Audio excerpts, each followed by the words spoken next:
नहीं उसके बाद चलिए लाल बिहारी जी। शिक्षा आय लेने का विषय संविधान में नहीं, जिससे आय जो है सरकार को हो, इस पर व्यय करने का व्यवस्था संविधान में है। लेकिन जो ये संशोधन 23 अगस्त को आ रहा है सचिव माध्यमिक शिक्षा परिषद का, जो यूपीएमएससी की वेबसाइट पर अपलोड है, उस पर तमाम आपत्तियां भी आई हुई हैं। वित्त विहीन शिक्षकों को चौराहे पर तो खड़ा ही कर दिया गया है, लेकिन जो प्रबंध तंत्र किसी तरीके से वित्त विहीन शिक्षकों के लिए वो व्यवस्था करके अपना संस्थान संचालित करता था, उसको भी अब ना कर पाए, ऐसी मानसिकता के चलते ये प्रस्ताव लाया गया है। शिक्षा पूंजीपतियों के हवाले की जा रही है, जैसे मान्यता शुल्क 50,000 रुपये कर देना, प्राभूत कोष 15,000 रुपये के जगह पर हाई स्कूल में 5 लाख और इंटर में 2 लाख कर देना। सरकार की मंशा शिक्षा में बहुउद्देशीय सुधार है। शिक्षा में हमारे प्रदेश के बच्चे इस प्रकार से बढ़ें कि प्रदेश की ही नहीं, देश की ही नहीं, दुनिया की किसी प्रतियोगी परीक्षा में वह हमारे प्रदेश के बच्चे अपना स्थान बनाने में कामयाब हो। और इस दिशा में हम लोगों ने बहुत अच्छे कीर्तिमान भी स्थापित करने का काम किया है। भारतीय जनता पार्टी की सरकार जब से प्रदेश में आई है, तब से विद्यालय प्रबंधक, शिक्षकों एवं शिक्षणोत्तर कर्मचारियों को लगातार परेशान किया जा रहा है। उत्तर प्रदेश में माध्यमिक शिक्षा का 80% भार विद्यालय के प्रबंधकों द्वारा स्वयं वहन किया जाता है, जिसके बावजूद प्रबंधक व शिक्षकों के खिलाफ सरकार द्वारा समय समय पर एवं दिनांक 23 अगस्त 2022 को मान्यताओं की शर्तों में सचिव माध्यमिक शिक्षा परिषद प्रयागराज द्वारा किया गया संशोधन की और माननीय सदन का ध्यान आकृष्ट कराना चाहता हूं। उक्त संशोधन से शिक्षा पूंजीपतियों के हवाले की जा रही है, जैसे मान्यता शुल्क 50,000 रुपये कर देना, प्राभूत कोष 15,000 रुपये के जगह पर हाई स्कूल में 5 लाख और इंटर में 2 लाख कर देना, सुरक्षित कोष 3,000 के स्थान पर हाई स्कूल में 1.5 लाख और इंटर में 1 लाख कर देना, मान्यता के लिए जमीन शहरी क्षेत्र में 650 वर्ग मीटर के स्थान पर 2,000 वर्ग मीटर कर रहे हैं और ग्रामीण क्षेत्र में 2,000 वर्ग मीटर के स्थान पर 6,000 वर्ग मीटर कर देना पूंजीवाद का स्पष्ट रूप दिखाई दे रहा है। और सबसे बड़ी बात संशोधन में यह है कि पुरानी मान्यताओं का 3 साल में नवीनीकरण होगा, जिससे स्पष्ट होता है कि मान्यताओं के नवीनीकरण में सभी शर्तों को न तो विद्यालय पूरा कर पाएगा और न ही नवीनीकरण होगा, जिसके कारण पुराने विद्यालयों की मान्यता नवीनीकरण के अभाव में स्वतः समाप्त हो जाएगी। अत्यंत खेद का विषय यह है कि प्रदेश में 21,000 विद्यालय रहते हुए भी सरकार सरकारी बिल्डिंगों में यूपी बोर्ड की परीक्षाएं कराना चाहती है तथा माननीय हाई कोर्ट के रिट संख्या 2239 दिनांक 22 फरवरी 2006 की अवमानना कर माननीय हाई कोर्ट के आदेश का खुला उल्लंघन कर रही है। उक्त संशोधन प्रस्ताव से शिक्षा पूंजीवाद के हवाले जाती दिख रही है और समाज के लिए तथा शिक्षा के प्रचार प्रसार के लिए घातक है, जिससे गांव, गरीब, किसान, मजदूर व मध्यम वर्गीय समाज के लोगों को शिक्षा से वंचित हो जाएंगे। उक्त शासनादेश के कारण विद्यालय प्रबंधकों एवं शिक्षकोत्तर कर्मचारियों एवं प्रदेश की जनता में भारी रोष व्याप्त है। इसलिए उक्त संशोधन प्रस्ताव को मूलतः वापस लिया जाए, अतः लोक महत्व के तत्कालिक विषय पर माननीय सदन की कार्रवाई रोककर चर्चा कराए जाने की मांग करता हूं। ठीक है, माननीय डॉक्टर मान सिंह जी। माननीय सभापति महोदय, मैं पीठ का ध्यान इस विषय पर आकृष्ट कराना चाहता हूं कि उत्तर प्रदेश में शिक्षा का लगभग 70% भार वित्त विहीन शिक्षकों के ऊपर है,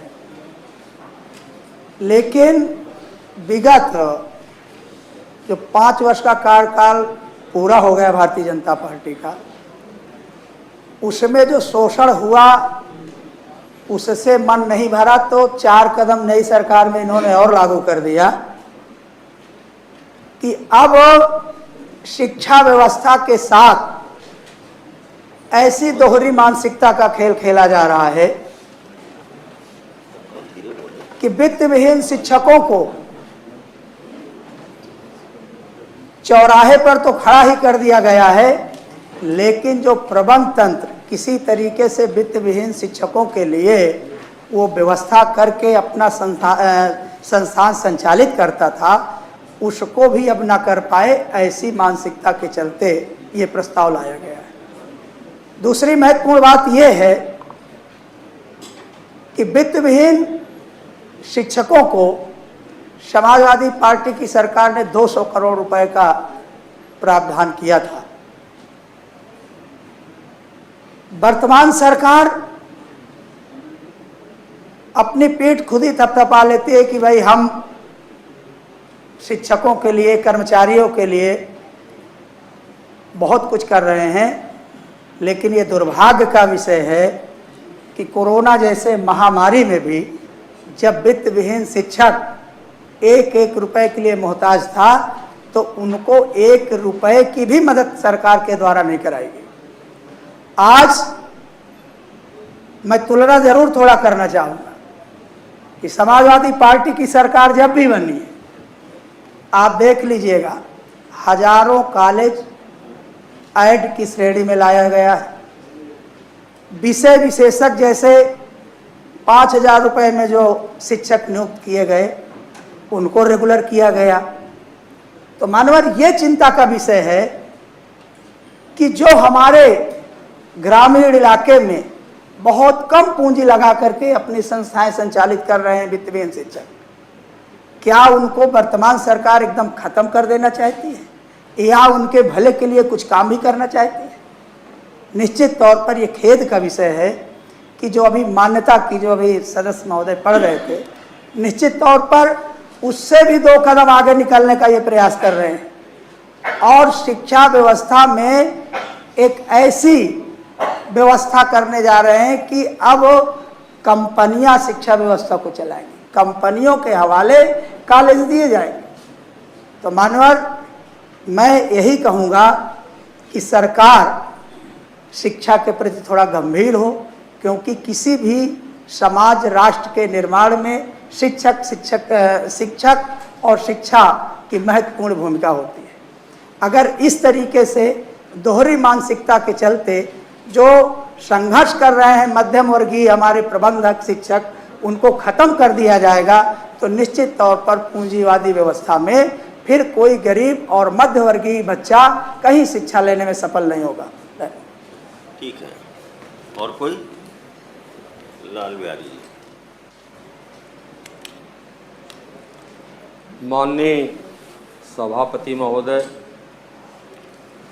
और आदरणीय नेता सदन का ध्यान हम आकृष्ट कराना चाहते हैं कि भारतीय जनता पार्टी की सरकार में महंगाई का रेशियो क्या है, इसका कहीं कोई शिक्षा में उसका कहीं भी कोई पता नहीं चल पा रहा है।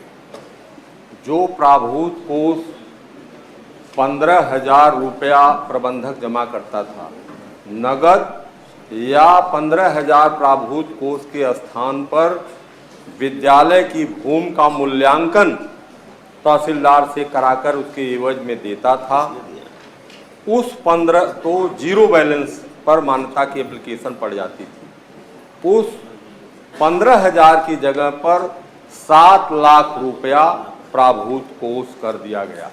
बाद में उत्तर आएगा, उनसे दो बात। जो सुरक्षित कोष 3,000 रुपया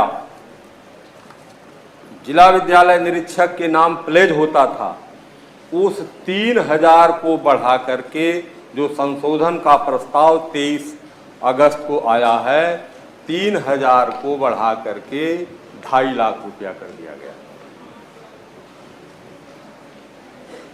भारतीय जनता पार्टी सबका विकास और सबका साथ की बात करती है, और महंगाई का रेशियो 2 गुना, 4 गुना, 10 गुना, 20 गुना, 100 गुना, 200 गुना, 400 गुना, आप खुद गुणा कर लीजिए कि जहां पर पूरी मान्यता की एप्लीकेशन देने में एक विद्यालय के प्रबंधक को 33,000 रुपये सरकारी कोष में जमा करने पड़ते थे, उस स्थान पर 33,000 की जगह 11 लाख रुपया जमा करेगा तो मान्यता की एप्लीकेशन देगा। इससे यह साबित है कि ये प्रदेश की सरकार मध्यम वर्गीय लोग जो समाज के चिंतक थे, समाज सेवी थे, जो शिक्षा का प्रचार प्रसार सरकार नहीं कर पाती थी, वह काम हमारे प्रबंधक किया करते थे। उस काम को रोक करके यह पूरी व्यवस्था पूंजीवाद के हवाले करने का काम कर रही है। शिक्षा पूंजीपतियों के हवाले जब चली जाएगी तो भारत के संविधान का क्या होगा, जिसमें शिक्षा, सुरक्षा और चिकित्सा भारत के संविधान में ये जो शिक्षा समवर्ती विषय सूची का विषय है, जिसमें प्रदेश की सरकार और देश की सरकार को दोनों को पैसा खर्च करना है, और शिक्षा पर प्रदेश और देश की दोनों की सरकारों को जो है पैसे खर्च करने हैं। शिक्षा आय लेने का विषय संविधान में नहीं, जिससे आय जो है सरकार को हो, इस पर व्यय करने का व्यवस्था संविधान में है। लेकिन जो ये संशोधन 23 अगस्त को आ रहा है सचिव माध्यमिक शिक्षा परिषद का, जो यूपीएमएससी की वेबसाइट पर अपलोड है, उस पर तमाम आपत्तियां भी आई हुई हैं। यह इससे यह साबित हो रहा है कि यह शिक्षा अब पूरी तरह से अडानी और अंबानी जैसे लोगों के हाथों में चली जाएगी। समाज सेवी लोगों के और मध्यम वर्गीय लोगों के जो विद्यालय खोल करके गांव में गरीबों को शिक्षा देने का काम करते थे, शिक्षा का प्रचार प्रसार करते थे, उनसे यह छीन लिया जाएगा। दूसरी तरफ जो जमीनें थी, हमने संघर्ष करके पिछली सरकार में जब बहुजन समाज पार्टी की सरकार थी, रंगनाथ मिश्रा जी प्रदेश के शिक्षा मंत्री थे, उस समय 1 एकड़ भूमि मान्यता के लिए इंटरमीडिएट हाई स्कूल के लिए लगती थी। उसको संघर्ष के माध्यम से 1 एकड़ को ग्रामीण क्षेत्र में 1/2 एकड़ कराया, शहरी क्षेत्रों में जहां 1/2 एकड़ लगती थी वहां पर 650 वर्ग मीटर कराया। जमीनें घट रही हैं, आबादी बढ़ रही है और जमीन खेती करने के लिए भी कम होती चली जा रही है दिन प्रतिदिन। कौन सी ऐसी परिस्थितियां आई हैं कि आज जो 650 वर्ग मीटर में शहरी विद्यालय खोले जाते थे, उसकी व्यवस्था की जगह पर 650 वर्ग मीटर के स्थान पर 2000 वर्ग मीटर, 3 गुना से ज्यादा भूमि करने का प्रस्ताव आ गया। और जहां पर ग्रामीण क्षेत्र में 2000 वर्ग मीटर हमने संघर्ष करके 2011 में जमीन कम कराई थी, उस 2000 की जगह पर जो है 6000 वर्ग मीटर का प्रस्ताव जो है आ गया। अब कौन विद्यालय खरीदेगा?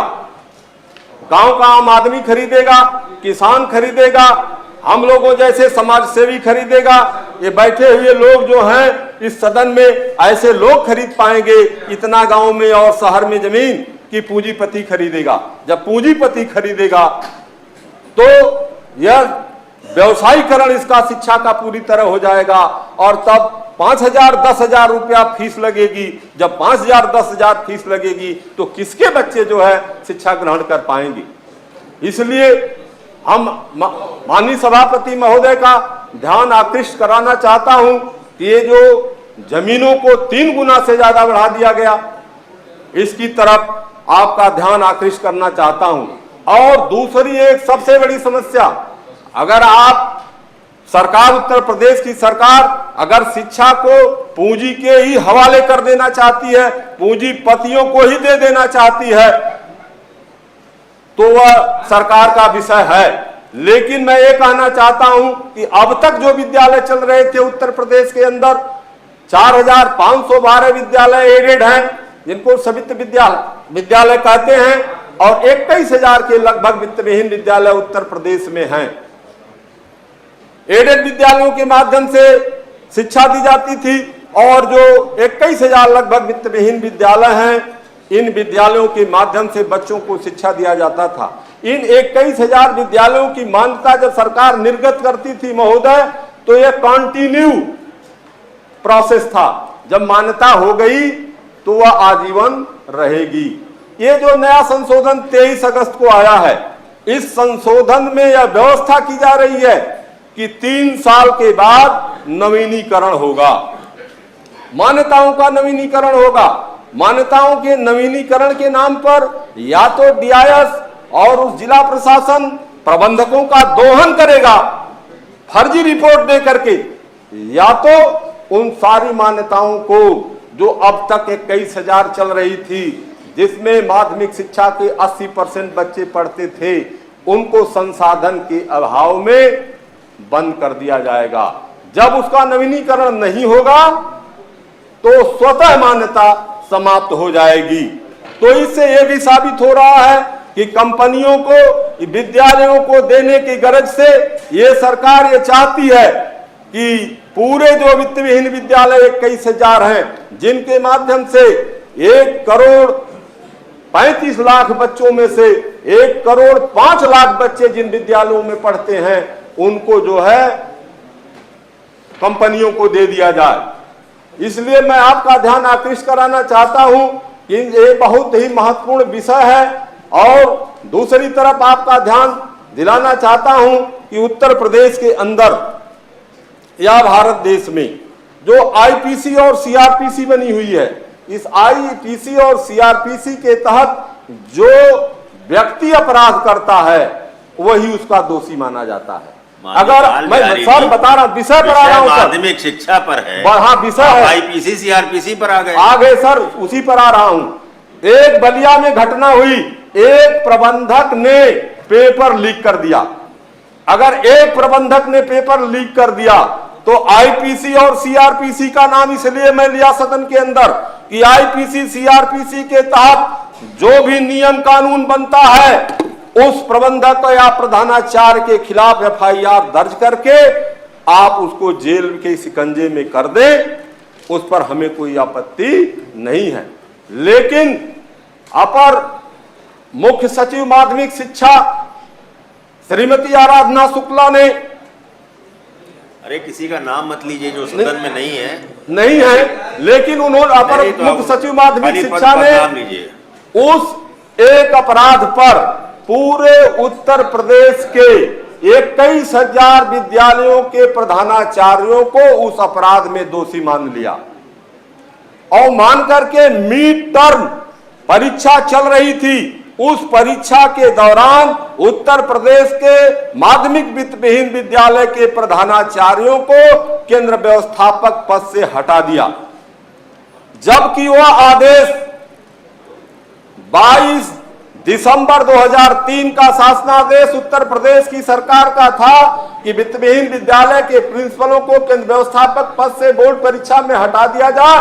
मैंने रीट हाईकोर्ट में दाखिल करके उस पर मुकदमा लड़ करके मैंने 22 फरवरी 2006 को क्यों सुना रहे हैं भाई, विषय पर रहिए, बिंदु पर है। 3 में आपने जो किया था उसके बखान की क्या आवश्यकता है? मैं मेरे विषय में है सर, मेरे विषय में है सर, आप इसको स्वयं देख लें। शासनादेश में मैंने इसको लिखा है कि माननीय हाईकोर्ट रीट संख्या 2239 दिनांक 22 फरवरी 2006 की अवमानना कर, इसी के विषय में मैं बता रहा हूं कि इस पर केंद्र व्यवस्थापक का आदेश हमने माननीय हाईकोर्ट से कराया था और हाईकोर्ट के आदेश की अवमानना करते हुए अपर मुख्य सचिव माध्यमिक शिक्षा ने वित्तविहीन विद्यालय के प्रिंसिपलों को केंद्र व्यवस्थापक पद से हटा दिया। और जो हमारा अंतिम विषय है जिस पर मैं आपका ध्यान आकृष्ट करना चाहता हूं, मान्यवर, अभी एक आदेश गया है सभी जिलाधिकारियों को सरकार का कि पूरे प्रदेश में सरकारी बिल्डिंगें ढूंढी जाएं जिसमें बोर्ड की परीक्षा संपन्न कराई जाएगी। अनटचेबिलिटी एक्ट भारत के संविधान के आर्टिकल 17 में की व्यवस्था है सर, उससे खत्म कर दिया गया। जो वित्तविहीन विद्यालय की बिल्डिंग है, जो ईंट और पत्थर लगे हुए हैं, उससे सरकार को घृणा है कि वित्तविहीन विद्यालय की बिल्डिंगों में जो है अब सेंटर नहीं बनेंगे। उसके लिए सरकारी बिल्डिंगें खोजी जा रही है जिलाधिकारी के माध्यम से कि सरकारी बिल्डिंगों को ढूंढा जा। 8,000 विद्यालय, 8,500 विद्यालय पूरे उत्तर प्रदेश में केंद्र बनाए जाते हैं, जिसमें से 4,512 विद्यालय ऑलरेडी एडेड हैं और 570 जो पुराने जो है राजकीय हैं, वे आवश्यक रूप से जो है सेंटर बनते थे। इसके बाद वित्तविहीन बचता था, वो वित्तविहीन बनता था। समाप्त है सर, लेकिन उसको भी न सेंटर बनाया जा, जिसके लिए सरकार सरकारी बिल्डिंगें अब सीआई का गोदाम खुदवा रही है कि अब सीआई का गोदाम खोजा जाए। कौन सी सरकारी बिल्डिंग खोजी जाए जिसमें जो है बच्चों को घुसा करके परीक्षा ले लिया जाए। इसलिए मैं आपका ध्यान आकृष्ट करना चाहता हूं कि मान्यवर, यह बहुत गंभीर विषय है, यह बहुत गंभीर विषय है, विषय गंभीर है और हम मान गए जी।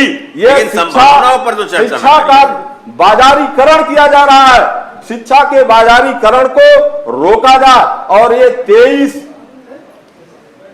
23 तारीख का जो है अगस्त का जो प्रस्ताव है, इसको सचिव माध्यमिक शिक्षा का जो प्रस्ताव है, उस प्रस्ताव को मूलतः वापस किया जाए जो है। ये हमारी पीठ से और नेता सदन से हमारा यह निवेदन है कि इसको शिक्षा को बाजारीकरण के हवाले करने से रोका जाए। समाज में शिक्षा का प्रचार प्रसार करने के लिए जो व्यवस्थाएं चल रही थी, उसमें अगर कोई मामूली परिवर्तन हो तो उसको किया जा सकता है, लेकिन इस तरह की व्यवस्था करके कि शिक्षा व्यवस्था को ही पूरी तरह ध्वस्त कर दिया जाए, यह बिल्कुल गलत है और संविधान के खिलाफ है और जनता और गरीब मध्यम वर्गीय लोगों के बिल्कुल खिलाफ है। ऐसी व्यवस्था को समाप्त किया जाए और ये संशोधन प्रस्ताव 23 अगस्त का मूलतः वापस किया जाए। माननीय नेता सदन। माननीय सभापति महोदय, माननीय सदस्य आशुतोष जी, लाल बिहारी जी,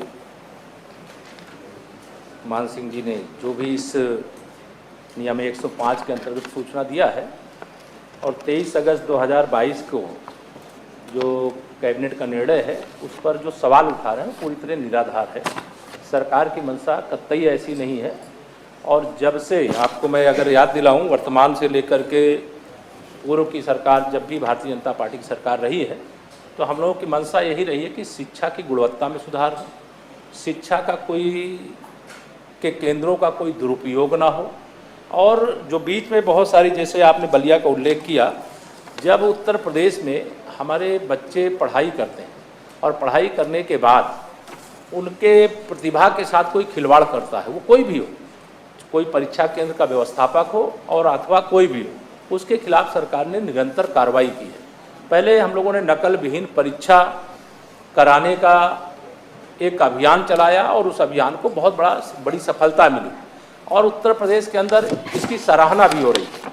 अभी जो 23 अगस्त का प्रस्ताव है, उस प्रस्ताव को लेकर के जो माननीय सदस्य ने सवाल उठाए हैं, जो आरोप हैं वो पूरी तरह से गलत हैं।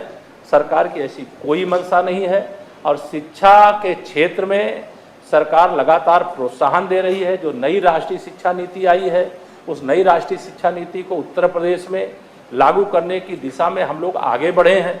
अगर सीबीएसई बोर्ड की तर्ज पर यूपी बोर्ड भी आगे बढ़ रहा है तो उसमें खुशी होनी चाहिए, उसमें कोई नाराजगी का विषय नहीं है।